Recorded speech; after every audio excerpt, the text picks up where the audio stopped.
Asalaamu calaykum waraxmatullaahi wabarakaatu asxaabta waa idin salaamay meel walba aad dunida ka joogtaan magacayga waa Xafsa haday tahay markii kugu horeysa janaalkayga soo booqanaysa fadlan subscribe ii saar hore hadaa ila joogto waa ku mahadsan tahay maanta waxaa idin wadaa cupcakes aad u fudud si fudud loo sameynayo aad u macaan badan safti u ah isla socod wanaagsan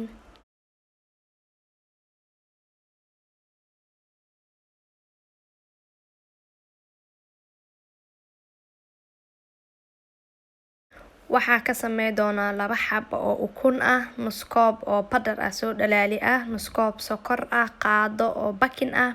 qaado faniila ah iyo far iyo suul oo cusbo ah iyo hal koob oo bur ah intaas ayaa ka sameyn doonaa sida ku soo baxda insha Allah waa arki doonaa ugu dambeyn aad iyo aad ayay safti u tahay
hadda meeshan waxaa ku soo diyaarsaday weelka aan la gelin lahay foornada ani foornada waxaa ku dubi doonaa 20 daqiiqo 175 degree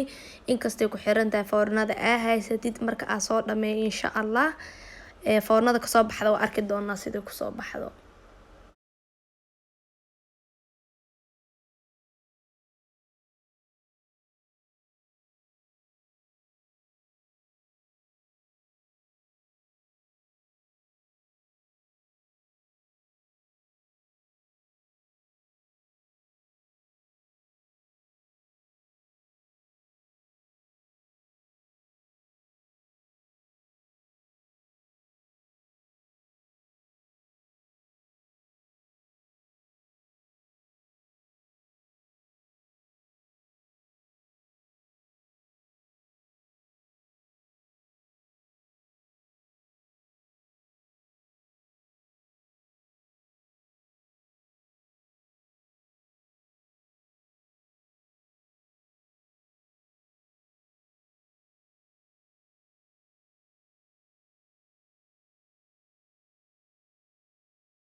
maasha allah foornada markay kasoo bixi sidaan quruxda badan ayuu noogu soo baxay cupcake-geeni 20 daqiiqo kadib midabkan quruxda aan jeclahay oo golden brown ka ah hadda saxankaas soo saara insha allah isla arkeena weelkii waa kasoo bixi hadda meeshan ayaa soo saaray dhexdiisa ayaa arki doona aad iyo aad ayuu fudud yahay safti waa dhexdiisa